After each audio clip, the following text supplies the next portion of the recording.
It looks like there has been quite a bit of progress here.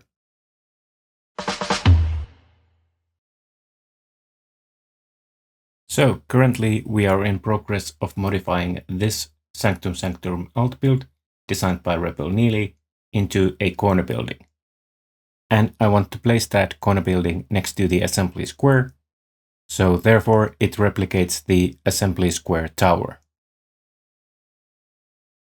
I also mapped out dimensions for a corner building that would fit nicely between the assembly square and the Natural History Museum. And in the previous part, we managed to build the second floor of this building based on those dimensions. The street-facing walls are almost complete, as is the room layout. This floor includes 2 bedrooms and a bathroom. So now it's time to continue the build and concentrate on the first floor. The first floor will have some sort of a small business in it, but the rest of the floor space is reserved for living room, dining room, and a kitchen. Now most likely those spaces would be sort of an open concept, so not much walls dividing those rooms. But still I wanted to see how the first floor would look if it copied the wall positions from the second floor. And it would look like this. The room in the top left corner would be the business. The kitchen would go into one of the smaller rooms, and the biggest one at the front could be either the living room or the dining room. But the problem here is that the remaining room cannot fit either a living room or a dining room in it. So that kind of proved that my original idea of open concept was the plan to go with. But even with that plan, we had to fit everything in an L-shaped open space. And that L shape is sort of caused by the chimney, which sort of blocks the movement unless it is placed in a corner of a room. And all that means that the position of the room in the top left corner is pretty much locked in. And as that room will have a separate access from the street, that sort of needs to be the business, and therefore separate from the rest of the dining, living, and kitchen area. Next, I needed to come up with some sort of a plan how to fit everything in that L-shaped area. Once again, I had to do several attempts before I ended up with something useful. The first couple of attempts were not that good, so let's jump straight onto version 3. With that, I placed the dining table on the left and the kitchen on the opposite side. Then I tried my best to fill the remaining area with seats around the fireplace. But I wasn't sure if this is going to work. One of the seats is under the stairs, and behind the seats there is this strange walkway to reach the toilet that I placed under the stairs. So I think that I'll have to try something else here. While doing those tests, I quickly realized that there just isn't room to fit everything in there that I would like to have. A big kitchen, big dining table, and a big living room for the whole family to fit in. Now, some of the modular buildings that I have some pretty good looking living rooms, but none of them have a full-blown dining table in them. So I decided that the dining table and the kitchen were a priority and the living room was not. Now there was quite a lot of room for different kitchen appliances along this corridor to the stairs. And there is plenty of room under those stairs, so I could fit the fridge on this side and still have the toilet on the other side. That dark gray construction there represents a bookshelf. Now the living room is really small in this version. There is just a couple of seats in front of the fireplace. Next to the fireplace, there is a door that leads into that business part of this building.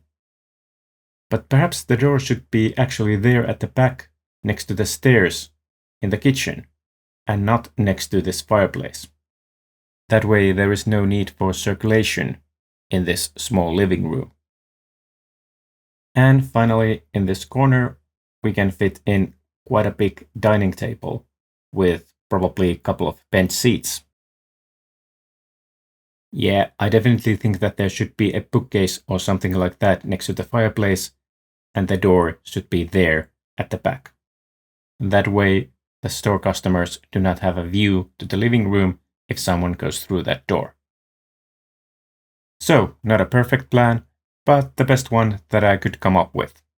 And of course, because all of this is open concept, I can refine it later on if I can come up with better ideas. Next, it was time to start the actual build of the first floor. That meant that I had to disassemble all this and modify it so that it fits this layout, and also add this door and tower base to the build. And all that brickwork in it needs to be improved. After a while, this is all that was left from the original build. Here you can see that I have already stolen a couple of brackets for the other parts of this build. I want to fix all those visible snot bricks and also replace this door with a standard door, because I don't think it looks that good from the inside. And I moved the door and the tower base in and did some improvements on the brickwork, but it's still mostly placeholder bricks. Of course, the height here needs to match the assembly square, and that determines the whole height for the first floor. Here I just tested how much additional height I need to add to the first floor, and it seems to be 2 bricks and 2 plates. Now the pillars in front of the building are built using snot technique, so getting the height to match exactly might be a bit problematic. But I got lucky, and when I extended that pillar by 4 snot-mounted studs, it matched the required height perfectly. And I actually managed to find one correct longer plate, so I used that and some additional tiles to create the pillar perfectly on this side. But I had to use other type of tiles on this side because the plate behind those is not one continuous piece. I'll have to fix that later on. Next step was trying to come up with some suitable details on the right hand side of this wall. I tested this build with alternating tiles and open studs, but I wasn't happy with it. In the end, I ended up using these 2-ply tiles, and that third stud there is actually covered by some rail pieces, but they are pretty hard to see here. One idea here was also to use 2-ply jumpers and then tile on top of it, but that would have meant that the wall details would have come past the pillars. And that just looked off somehow. Next, I decided to fix that door area. I started with the section next to the door, and I added more height to it. The stepped masonry detail is the same, but now it just starts higher up. And this is how it looks on the other side.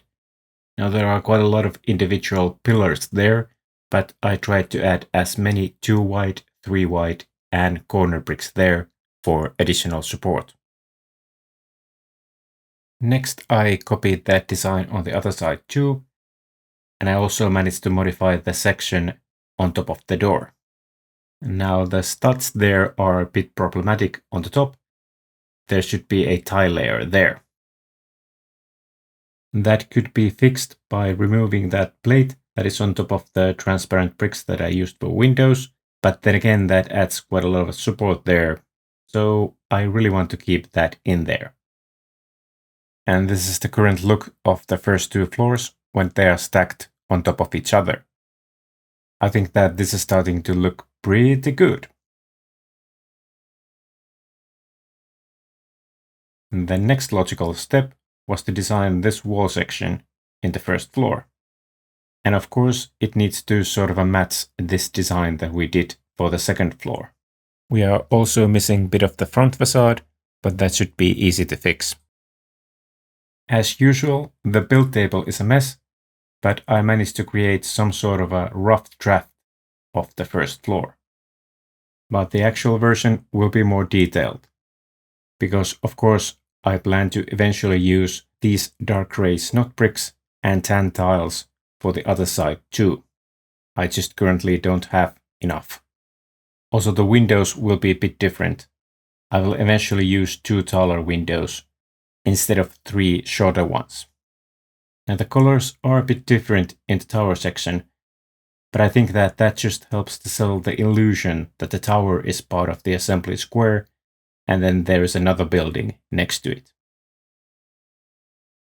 Next I added some more street tiling there, and I also added these tiles here on top of the first floor to get rid of the open studs. And then I just created a cavity in the platework of the second floor to fit those tiles in. I also improved the platework in the other areas too. Now that was pretty much all the work that I could do for the street-facing walls of the first floor. And like with the second floor, the 2 other walls were not a priority. Instead, I felt that the third floor and the roof section were more important at this point. But before I could move on to that, I wanted to do more work on the stairs of this building, because that way I would know for sure where the stair opening in the third floor would be.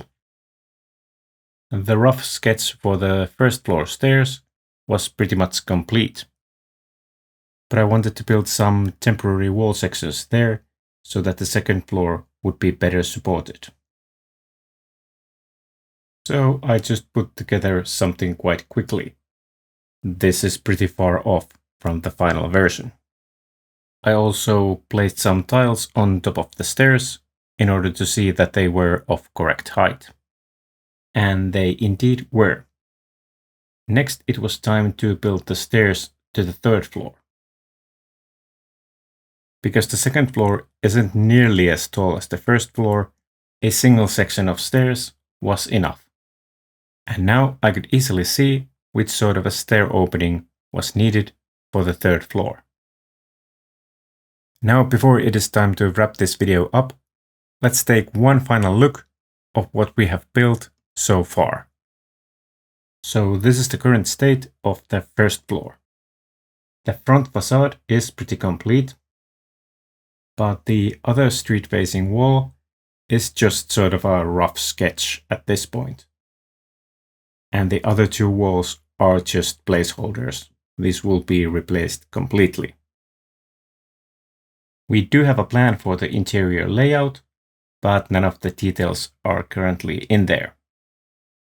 So this definitely needs some more work later on. And this is how the first 2 floors look when they're combined. I think we can get pretty good idea where this building is going, even though the work is still not complete. The 2 remaining walls will be solid walls, and those will be placed next to another building. So those will be quite easy to build once we get to that point. But before that, this building needs a third floor and a roof. And we will work on those in the next video. If you want to get a notification as soon as that video is up, you should consider hitting that subscribe button down there. I will upload the next video ASAP, but remember, when a Sloth says that, it means as slowly as possible. Bye bye!